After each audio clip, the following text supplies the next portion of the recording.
was like, it would have been cool. It was cool taking it here. I wish he was more sharp with the attack. On the it was too free wheel. Like some dramatic effects. I have a little bit. It's a good time. But anyway, the more sharp it's I've been underwhelmed. Yeah. I've only seen two, but yeah, it is. So hopefully. Yeah.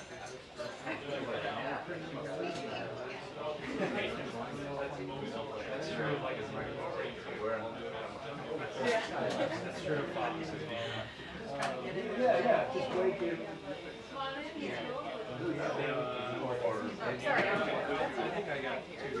I'm sorry, you're not on the list. You're not on the list. You'll have to wait outside. No, I already did number 2. Then we have a briefing at 9 a.m. Oh, we have bottle game. No, it's not. I'm teasing. ¿Cómo estás? No, right? It was good. Yeah, it's similar. I'm not saying that's why are you guys it's fine. No,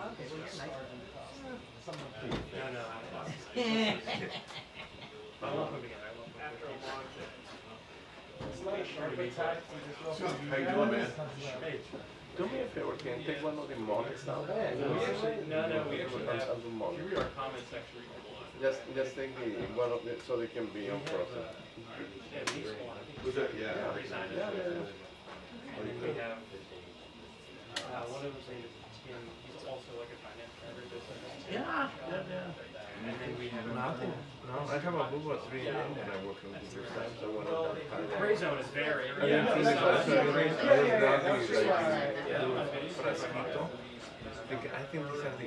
So I open it in my sleep and I stop one pill and Gray Zone is and then you went, I woke up and went after this. I love that phrase, anti-war. But I'm not good. We have a little drama here in the morning. One position was not working and he lost the technical things and I don't think he's coming back. Now, I think I'm going to this case and watch it I'm down at this place. So they put the guy who has now Yeah, I think you actually read it. But everything worked at the end of the day. We have meetings and then we come out and after 3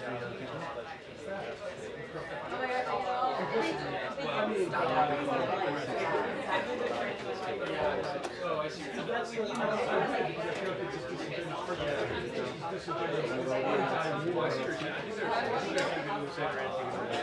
There are some people who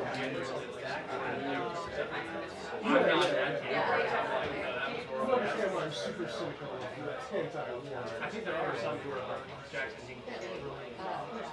basically, they're just kind of pro that. Yeah, I think I more often just than not, are pro that. Yeah, that's not true. That's not true. I don't think that's mainly true in lumberjacks. That's what I. So like the food pick. I don't think they're. Well, I think they're something like you know, like to wear it, I stand up and watching that, and so for me it's like I know I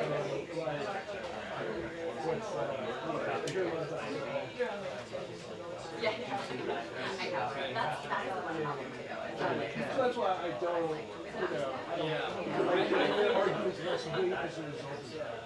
don't, I've talked to women I think that they're like funded by China. No. That's not what I mean. Okay, you don't need to be funded. Yeah, okay. Tom Collins. I feel like they're yeah. So he doesn't get it. Yeah, there's some people I'm more I don't want to be fun for a lot of them. Ukraine, there's the risk of we all worked it out. That's definitely the case.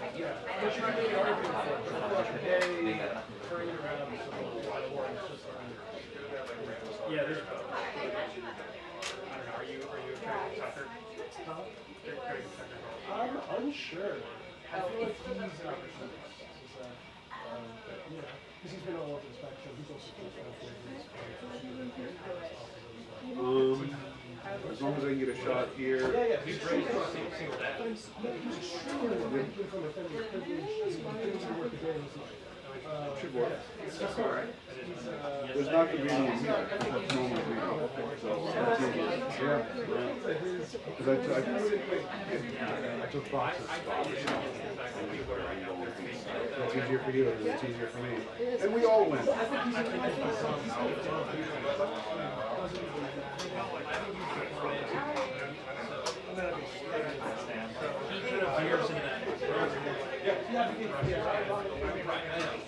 But he's apologized. Oh, good. I hope that's good enough now. That's good. When you actually do it, you go. That's pretty big. About 2 more hours. I don't know. Anyway, I'm down to debate.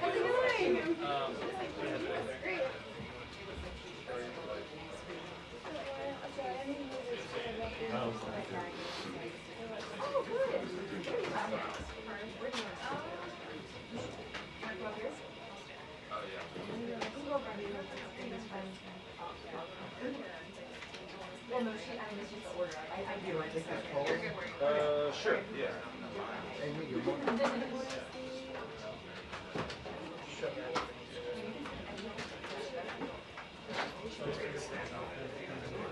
Steve?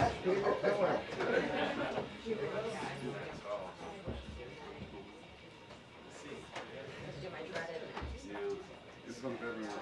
They're all going to watch you. Everyone's going to be super judgy. You'll do great. No, no. Not bad.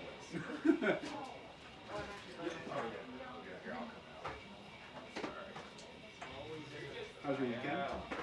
It's good. Yep. Friend got married on Friday. Oh. Yeah, it's okay.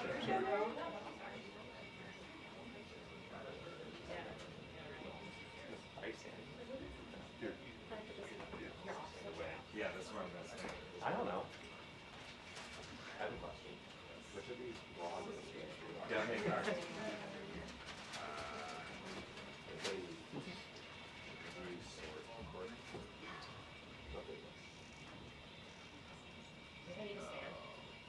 You might need to. Does she need to hop up on the box? I can. Yeah, I hear you, but.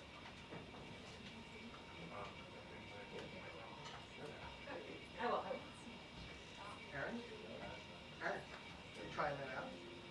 I thought it. I'm free afterwards. You want anything? You're good.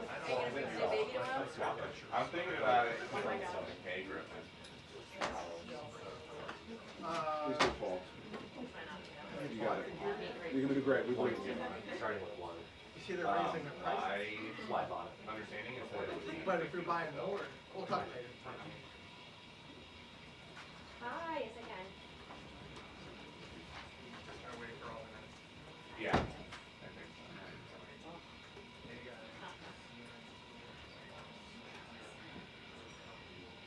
She's not going to be able to. No stop, right? I figured.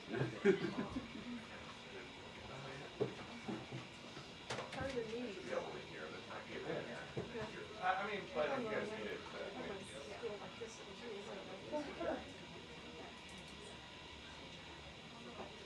Thank you. You know who I stole it from? I'm looking at the RoboCam, right? Yeah. Yeah, the one that says at CNN. Yeah.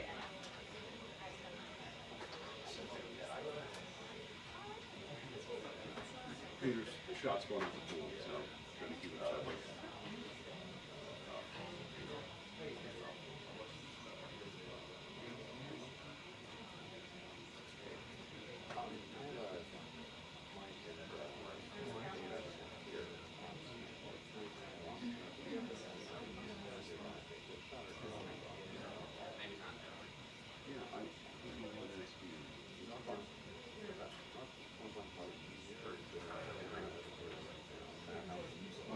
I thought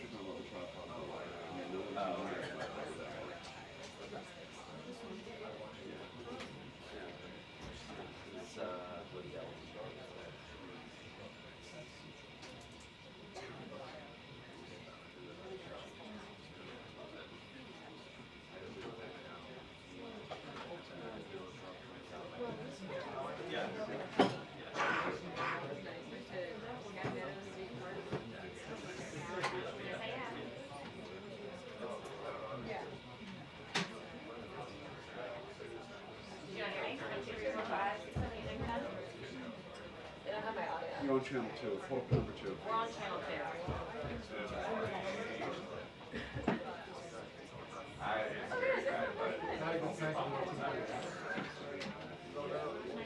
I got you now.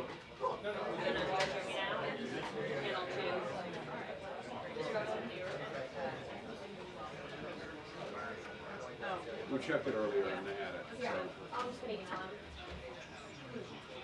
We had to split it because channel 1's going to 2.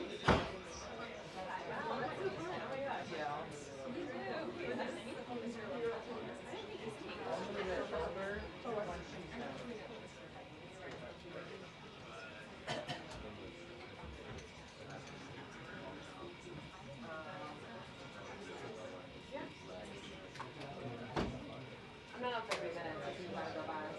No, I'm sitting here. Oh.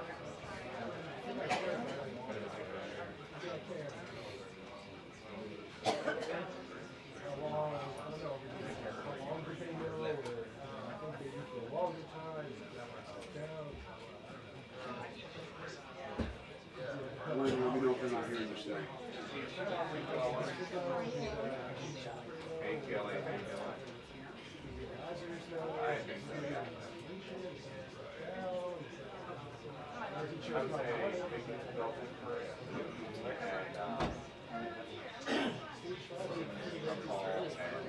Will you give me a mic?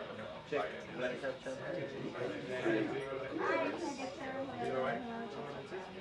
Beautiful.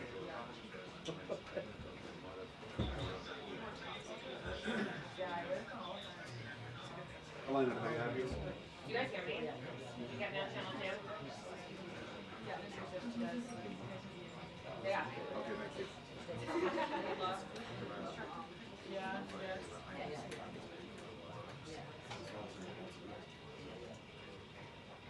I'm over here trying to work. I'm gonna be making a little tweak here. I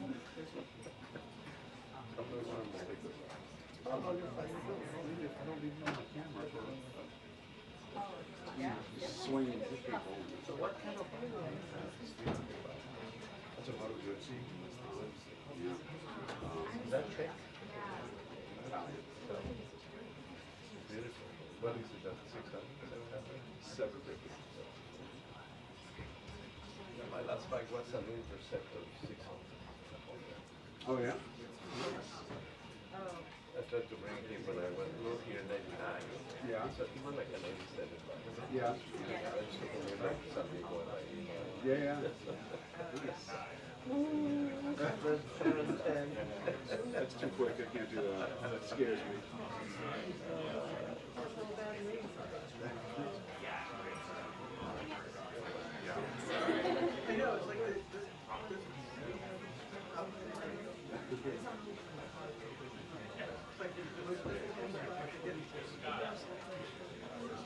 No? You should do it. It's great.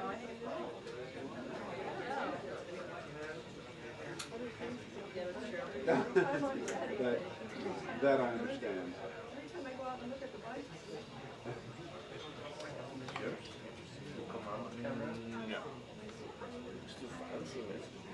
Very fancy.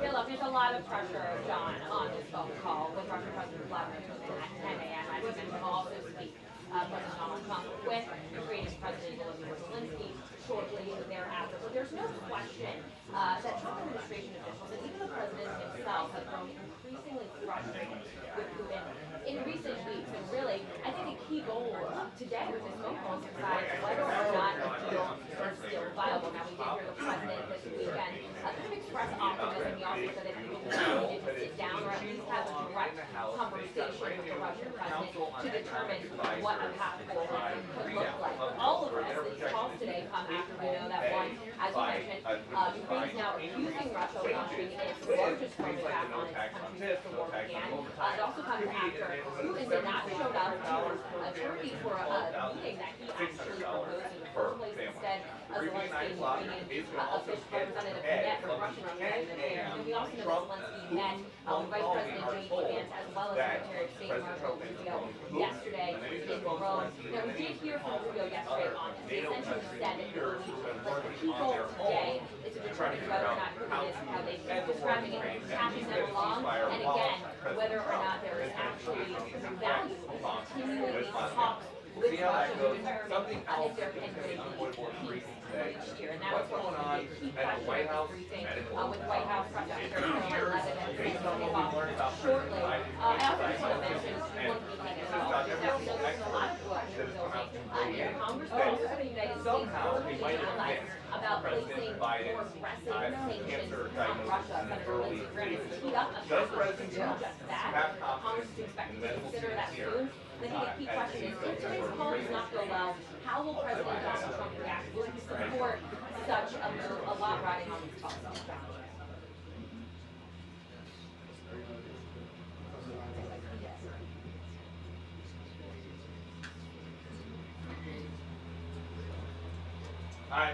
If only there was some way to ask you about this in like 1 minute. Okay.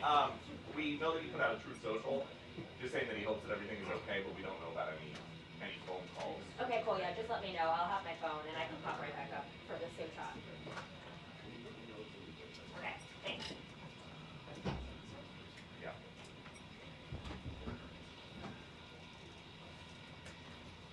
Thank you.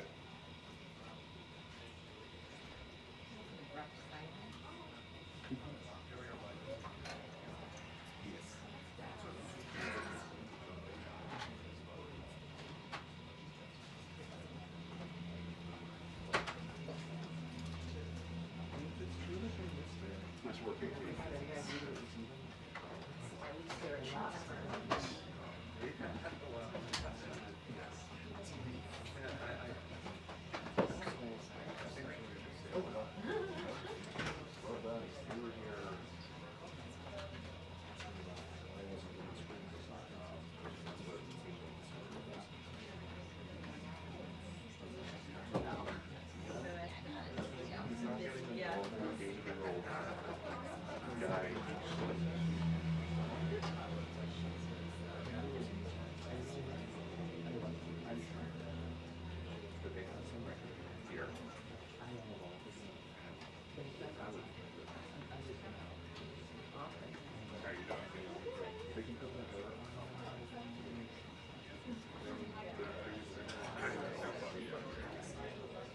Improper.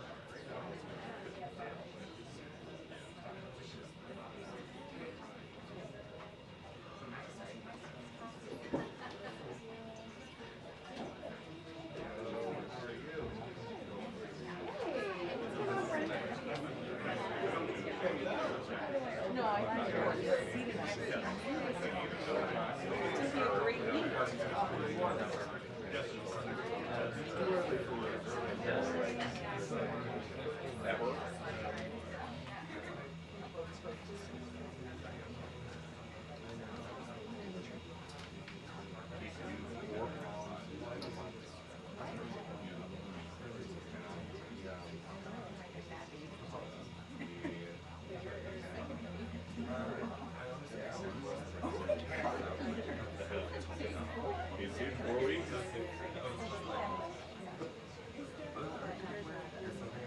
No, I know.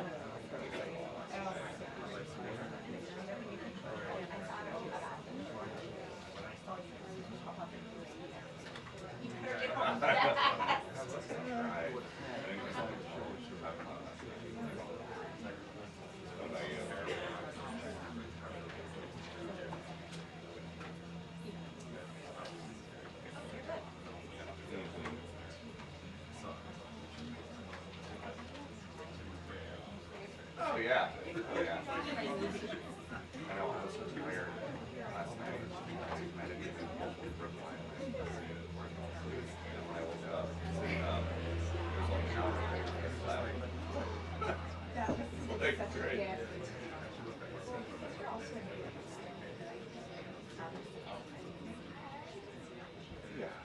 Oh yeah. And it's, you know how it is. There's not a ton of like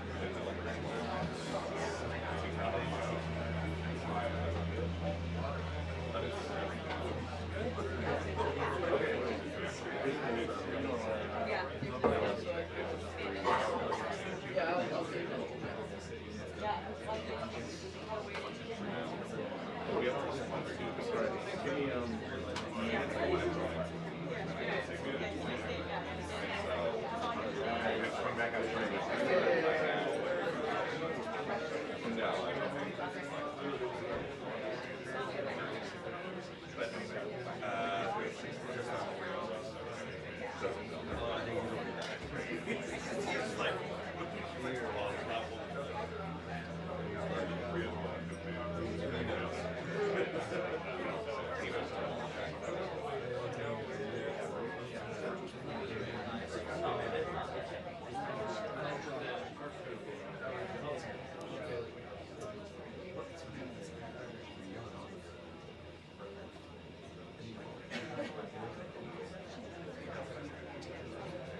I'll get us through this. Just follow my lead. I believe in you.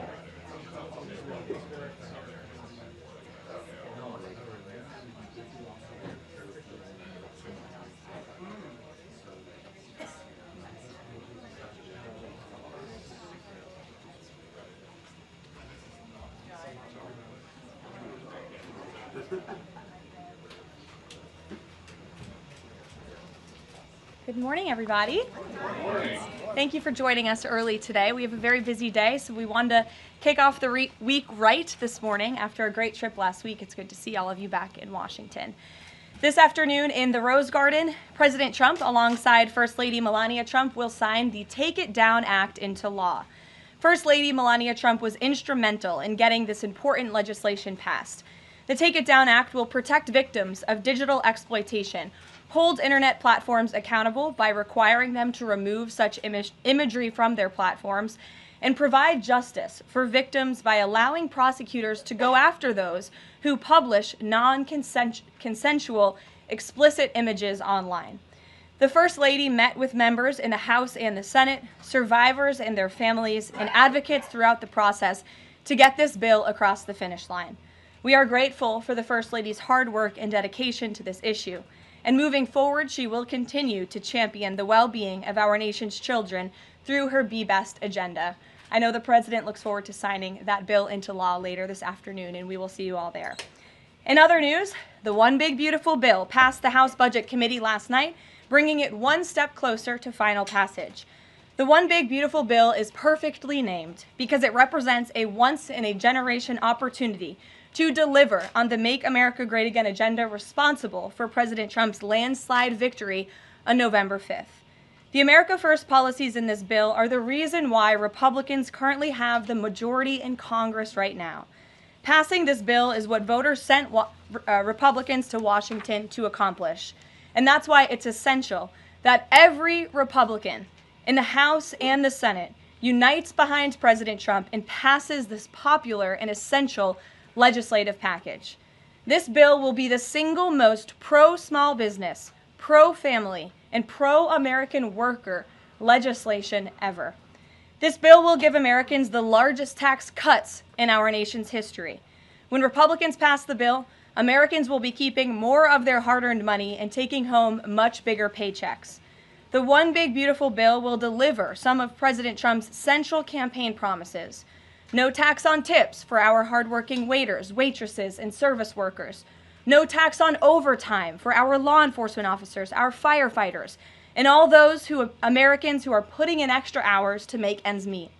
And a large tax deduction on interest payments for Americans who purchase American-made cars.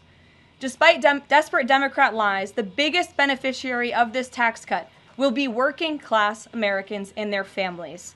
Americans earning between $30,000 and $80,000 per year will pay about 15% less in taxes after this legislation is passed. And according to a brand new paper from the White House Council of Economic Advisors, the average family with 2 children's take-home pay will be up to $13,000 higher because of the increase in wages and reductions in tax obligations. The CEA study also said that the average overtime worker receives a tax cut of roughly $2,000. Again, this is great news for our nurses, our police officers, and all those who work overtime to make ends meet across our country. Put simply, President Trump's One Big Beautiful Bill will be a boon for working-class America. This One Big Beautiful Bill is also pro-family. It will increase the child tax credit to $2,500 per child, establish optional savings account for newborn babies with a $1,000 credit added, and strengthen paid family leave. This bill also delivers historic tax relief to America's seniors by allowing middle and low-income Social Security recipients to deduct an additional $4,000 in payments from their taxable income. If Democrats get their way and the Trump tax cuts are not extended, Americans will face the largest tax hike in history to the tune of $4 trillion. Republicans must not side with Democrats in helping them raise taxes. The One Big Beautiful Bill also provides critical protections of Medicaid, which will strengthen and preserve the program for decades to come through common sense efforts to eliminate waste, fraud, and abuse. Medicaid will no longer be used to pay for barbaric gender mutilation procedures on minor children. And the 1.4 million illegal aliens who are currently improperly receiving Medicaid benefits will be kicked off the program to preserve it for hardworking American citizens who need it. President Trump and Republicans are protecting Medicaid benefits for pregnant women, children, disabled individuals, low-income seniors and families, and the most vulnerable Americans in our society. And that's what Democrats are so angry about. Basic Medicaid protections that will stop the funding of transgender insanity and illegal aliens from ripping off American taxpayers. As you all know, over his first 4 months in office, President Trump ended the previous administration's open border crisis and secured our homeland in record time, all using executive authority. Now Congress needs to act. The One Big Beautiful Bill is the most significant investment in our nation's border patrol and law enforcement agents in our nation's history. The bill ensures that President Trump's popular and successful border security measures are made permanent. Republicans have the backs of Border Patrol and ICE agents who were put through hell over the past 4 years and have quickly worked to secure our southern border. And that's why this bill gives them more resources to do their jobs, including a $10,000 much-needed bonus to ICE agents and Border Patrol agents over the next 4 years. To provide those brave agents with desperately needed reinforcements on the ground, the bill allows for the hiring of thousands of new ICE personnel, customs officers, and Border Patrol agents. These significant hirings will empower President Trump to continue delivering on his promise to carry out the largest mass deportation in the history of our country. Again, that is a promise that Republicans made to American voters. It's a promise they were elected on, and it's a promise Republicans on Capitol Hill need to keep: secure our border. To supplement those efforts, the bill's funds will fund the completion of President Trump's signature border wall. As a result, 701 miles of primary wall, 900 miles of river barriers, 629 miles of secondary barriers, and 141 miles of vehicle and pedestrian barriers will be constructed when this bill passes, along with cutting-edge technology to secure our homeland from dangerous illegal alien invaders. This bill also advances our national security and defense interests by ensuring the United States military has the necessary resources to remain the strongest and most lethal fighting force in the world. The bill will provide resources for the construction of President Trump's Golden Dome to safeguard Americans from potential attacks, give the Coast Guard resources to build more modernized ships, and the Air Force resources to acquire better planes. If all of those incredible things were not enough, The big, beautiful bill also finally modernizes air traffic control in America, a bipartisan issue. The bill will allow President Trump to deliver on his promise to overhaul and update our air traffic control systems to keep Americans flying as safe and efficiently as possible. The previous administration failed to act and do this themselves, despite repeated warnings from the GAO, which has resulted in unacceptable delays at major airports like Newark that the Trump administration is working hard to address. When the One Big Beautiful bill passes, we will replace the current antiquated system, the FAA will enhance safety in our skies, reduce delays, and power the future of air travel in the United States. That's just some of what this historic legislation will accomplish. It is absolutely essential that Republicans unite behind the One Big Beautiful bill and deliver on President Trump's agenda. There is no time to waste. Americans gave Republicans a once-in-a-generation opportunity to course-correct our country over many wrongs over the past 4 years. And Americans are counting on Republicans to work as hard as President Trump is in this White House every day on Capitol Hill. Send this legislation to his desk as soon as possible for his signature. Here in our new media seat today, we have Liam Cosgrove, the White House correspondent for Zero Hedge. With that, Liam, please kick us off. Thank you, Caroline. So my first question is on foreign policy. Sure. The president has made several moves towards peace in multiple fronts. India, Pakistan with the Houthis, talking with Iran and talking with Putin. Biden didn't even talk to Putin for the entire span of the war, which is crazy considering two nuclear powers were engaged in a proxy war. So I do admire these moves by the current president, I'll be honest. However, as of today, we are still funding both Israel's and Ukraine's wars. So can Americans expect to finally be done financing foreign wars at some point? Do you consider that one of the president's goals? Well, I think I can summarize the president's foreign policy agenda with 2 words: America first. And that means putting the American people and the American taxpayer first.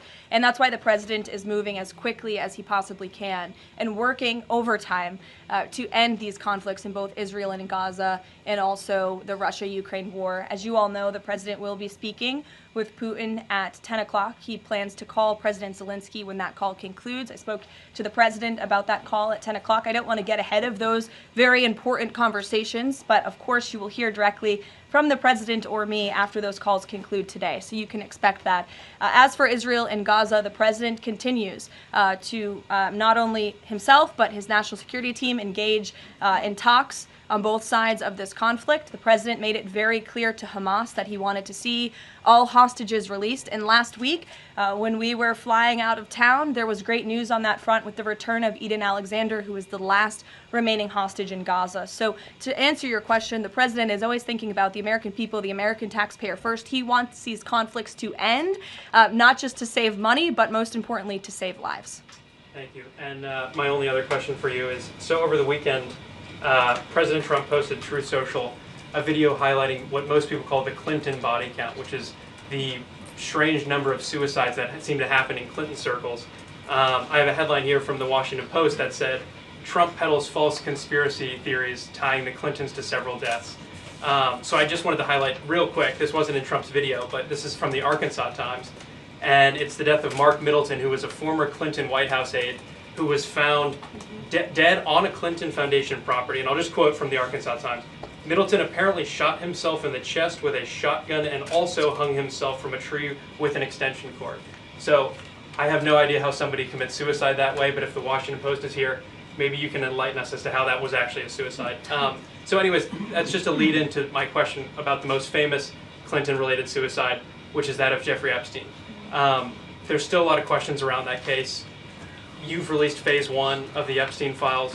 What was missing from that is any connection to his ties to intelligence agencies, and that's really the whole story, that not just trafficking young girls, but doing it on behalf of intelligence agencies, and even potentially as part of a blackmail ring with potential ties to the Israeli government. So for phase 2, when can we expect it? Will it have information pertaining to those aspects of the Epstein case? I know the Attorney General has committed to releasing those files. I would defer you to the Department of Justice on her timeline, but when she has made a promise in the past, she has kept it, and I'm certain that she will in this case as well.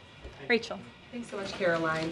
The president set a 2-week deadline for Ukraine and Russia to negotiate a deal. That time is now up. Does the president intend to set a new deadline on this call with President Putin? And how much longer is he willing to give these talks? Yeah, I don't want to get ahead of the specifics of the conversation the president will be having with President Putin in less than an hour this morning. But he has made clear throughout the entirety of this conflict, since he inherited it from Joe Biden. Don't forget, this is a war that began because of the previous administration's incompetence and weakness, and President Trump is working very hard to fix it. He has made it clear to both sides that he wants to see a peaceful resolution and a ceasefire as soon as possible. But as for specifics on a timeline, I won't get ahead of the president. And just on the goals for this call in particular, is the goal to get Putin to agree to a ceasefire? Is the goal to lead to some sort of in-person negotiations with Putin and the president? Well, I think, again, we'll see how the call goes, and the president has made it clear his goal is to see a ceasefire and to see this conflict come to an end. And he's grown weary and frustrated with both sides of the conflict. The president and his team have put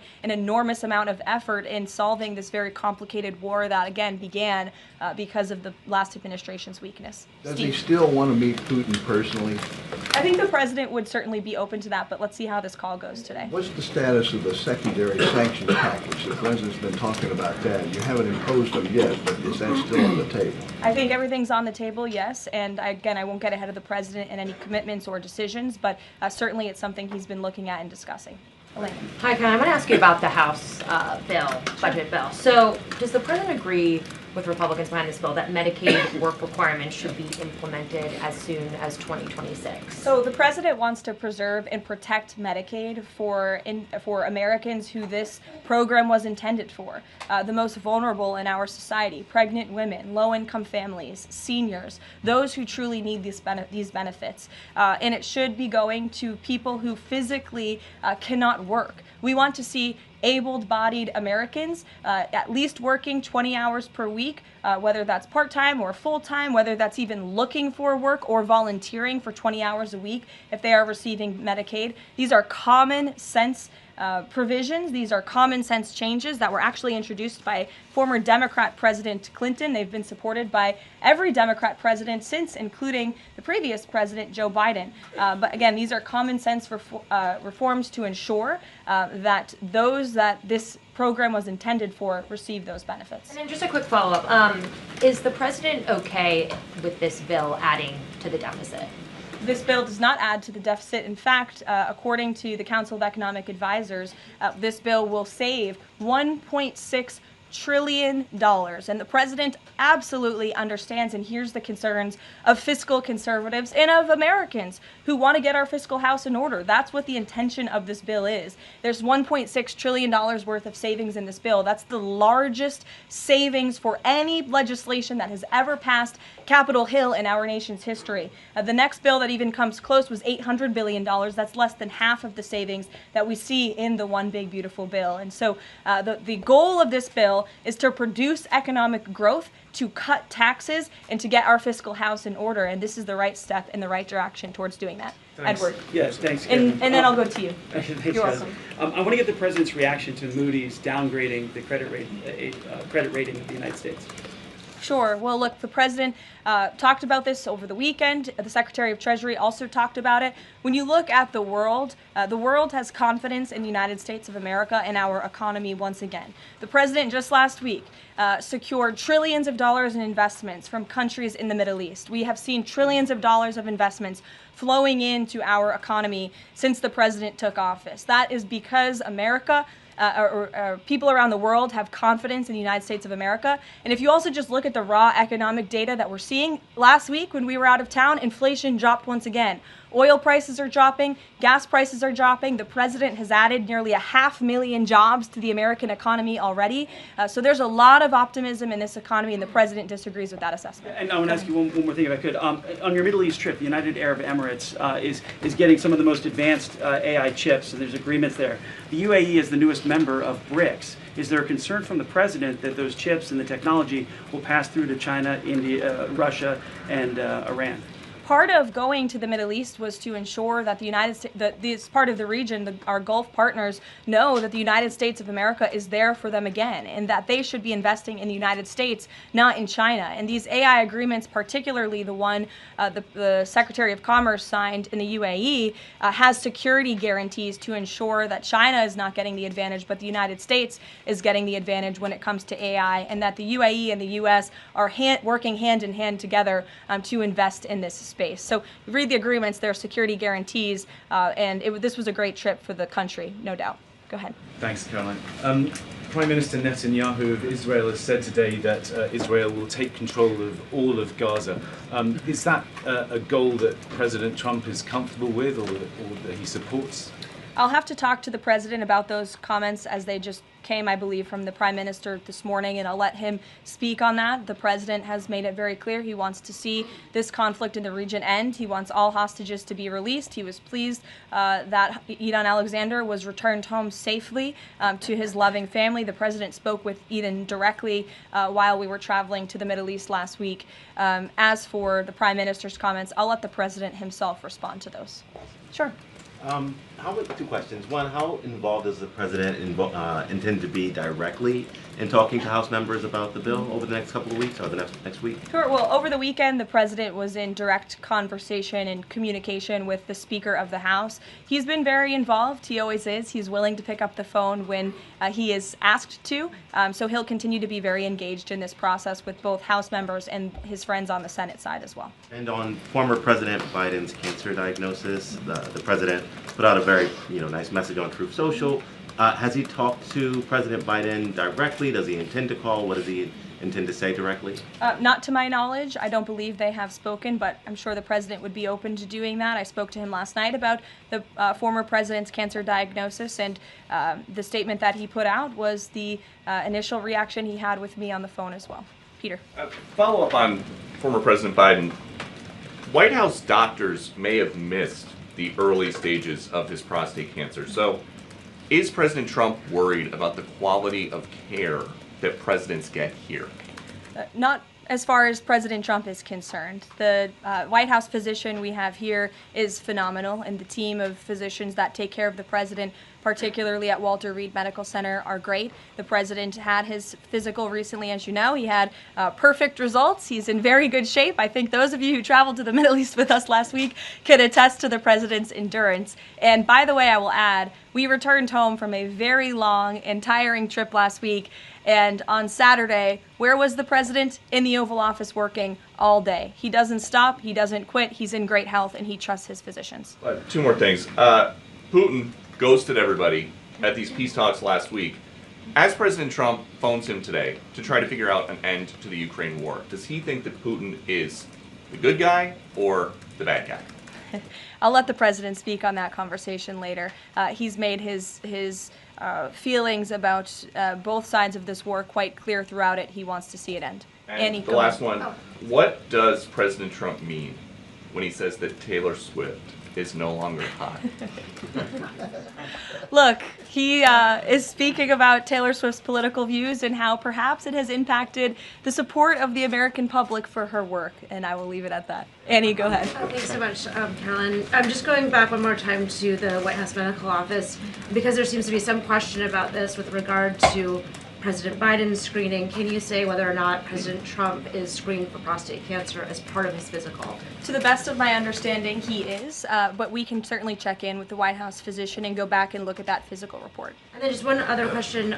Recently, Stephen Miller at the White House made some comments about considering suspending habeas corpus. And I'm curious if there's any update on how the White House is exploring that option to enact the president's agenda. I don't have any update at this time, but I can check in with our Deputy Chief of Staff. Mary Margaret, go ahead. Thanks, Caroline. Given the ongoing revelations about the former president's mental acuity and how staff and media covered that up, especially with the release of this book, 2 days, I think, is there any interest in further scrutiny of Kevin O'Connor, the former president's physician? I'll let the president speak on that. I spoke to the president again about the former president's health diagnosis last night, and he wanted to extend his warmest wishes to the former president and his family. But as for any further action. I'll let the president speak on that first. Michelle. Vice President Vance's meeting with Zelensky. Can you share any more information on that? My understanding was it was a good meeting, a productive meeting, and we're grateful that the Vice President did it and that he also went to the Pope's first Mass in Rome. I also have an update on that. The Vice President passed along a letter to the Pope from the President and from the First Lady extending their warm wishes and inviting them to the White House as soon as they possibly can come. Michelle. On Iran, Steve Witkoff said yesterday that continued enrichment is a red line for the U.S. The Iranian foreign minister says that's going to continue no matter what.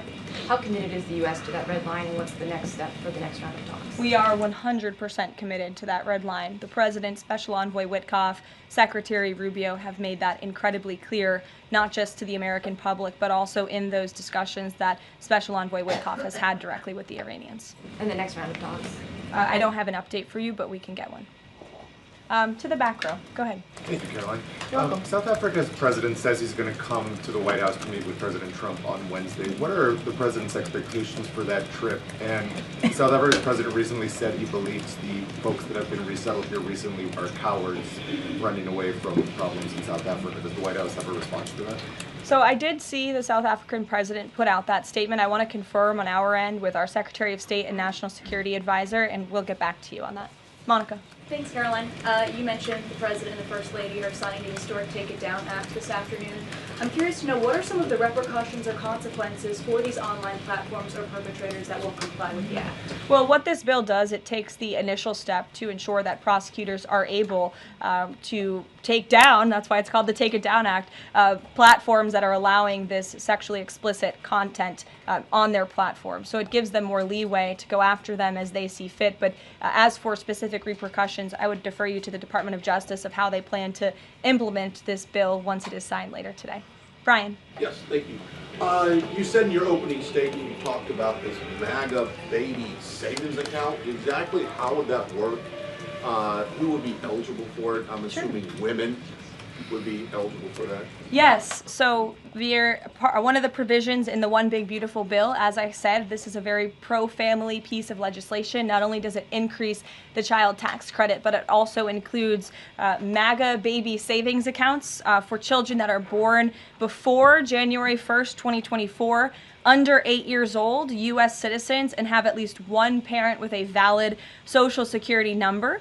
And when this tax provision becomes law, the child, if the parents seek to do this, will be set up with a savings account. Essentially, it's a 401k for a newborn baby. And child's relatives, their parents, can contribute up to $5,000 per year of after-tax dollars annually to that account. And then later in the baby's life, at age 25, savings account holders can withdraw up to the full balance of the account. Upon reaching 30, the account holders can access the full balance of the account for any purpose desired. So it's a great initiative for new parents, new mothers who want to set up this savings account for their children. Ouija. Thank you, Caroline. President Trump and his top economic aides have repeatedly said that Americans will not pay the cost of tariffs. In fact, last week, Lutnick said people have to drop the, quote, silly arguments that consumers would pay the cost. But over the weekend, as you know, the president posted that Walmart should eat the tariffs and not charge the value customer anything. I'll be watching, and so will your customers. So does he acknowledge that if companies don't absorb the full cost, Americans will have to pay? Well, first of all, the CEO of Walmart made those comments about the tariffs on an earnings call where CEOs, I believe, are legally obligated to give the most dire warnings and forecasts to their investors and stakeholders. The reality is the president has always maintained, Chinese producers will be absorbing the cost of these tariffs. And that is why China was so quick to hustle to the negotiating table with the United States of America. They need our markets, they need our consumers. And I would again point you to the inflation report that came out last week showing that inflation is declining in large part because energy prices are dropping across the board in this country because of the president's robust energy agenda that he has taken since January 20th. So the president is committed to ensuring that prices remain low for American consumers, and he maintains the position that foreign countries will absorb these tariffs. What does he mean by "I'll be watching" to Walmart? he'll be watching, seeing what they're doing. Jennifer. On the gift plane from Qatar, 3 things. Is there a timeline for the U.S. receiving that plane? Do you know how long it will take to retrofit the plane to presidential standards? And thirdly, has the intelligence community, security folks, have they weighed in on whether that plane can actually be secured to presidential standards?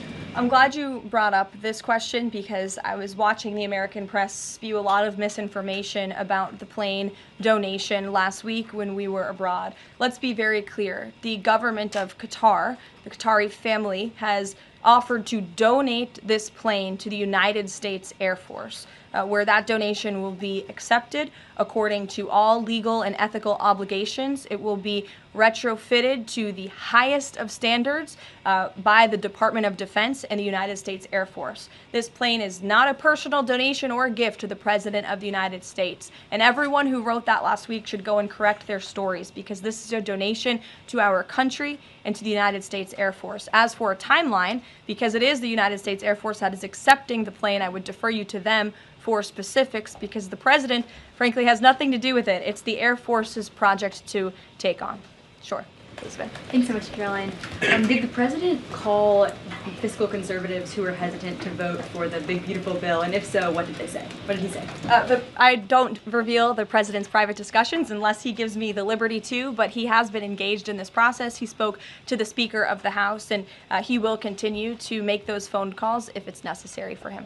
Sure.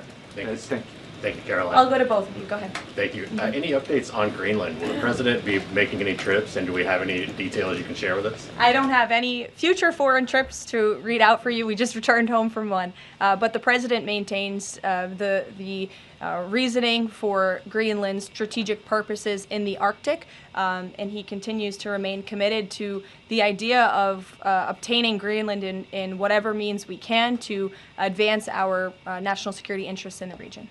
Sure. Thank you, Caroline. I have a question. Was Lebanon part of the discussions during the Middle East tour, and did you meet with any Lebanese representatives?